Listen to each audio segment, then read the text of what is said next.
दुपारचे 2 वाजता बुलेटिनमध्ये तुम्हा सर्वांचं स्वागत। मी कल्याणी दीक्षित। बुलेटिनची सुरुवात एका मोठ्या राजकीय बातमीने।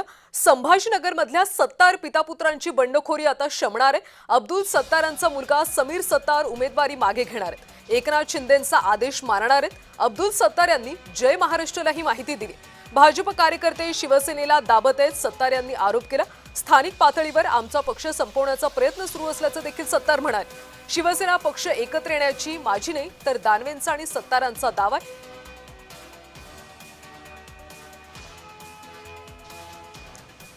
दरम्यान त्यांच्याशी संवाद साधला आमच्या प्रतिनिधी भाग्यश्री प्रधान।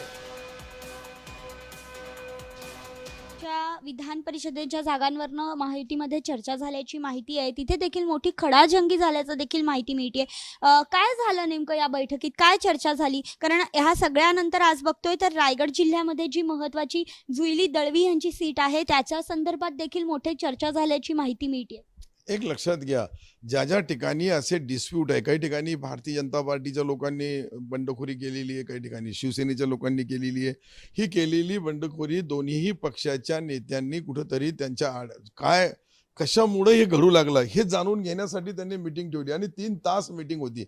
या 3 तासामध्ये सर्व माहिती घेतल्यानंतर आम्ही आमच्या जिल्ह्यामधली जी परिस्थिती त्यांना सर्व सांगितली आणि याच्यामधून त्यांनी आमच्या नेत्यांनी जो आम्हाला आदेश दिला तो आदेश असा आहे का आपण महायुतीच्या सोबत आहे आणि आपल्याला 4 जागा दिलेल्या, 4 जागेवर आपण लढू लागलो, 11 जागेवर ते लढू लागले, 2 जागेवर राष्ट्रवादी लढू लागली। म्हणून महायुतीच्या माध्यमातून तुम्ही सर्व आपल्या शिवसेनेच्या मतदारांनी महायुतीच्या उमेदवाराच्या पाठीशी राहावं हे त्यांनी बोलल्यानंतर मी आता उद्या माझ्या कार्यकर्त्याला, माझ्या ही चिंतक, माझे जे लोकांनी हे फॉर्म भरायला लावलेला आहे त्यांना सर्वांना बोलणार की आमच्या पक्षाचा नेत्याचा आदेश झाला, मला विड्रॉल करण्यासाठी जे आदेश दिला त्याची अंमलबजावणी मी माझ्या सिल्लोड तालुक्यामध्ये विशेषतः जाऊन करणार आहे। व्हिडिओ जर्नलिस्ट शिवसह मी भाग्यश्री प्रधान, आचार्य, जय महाराष्ट्र, मुंबई।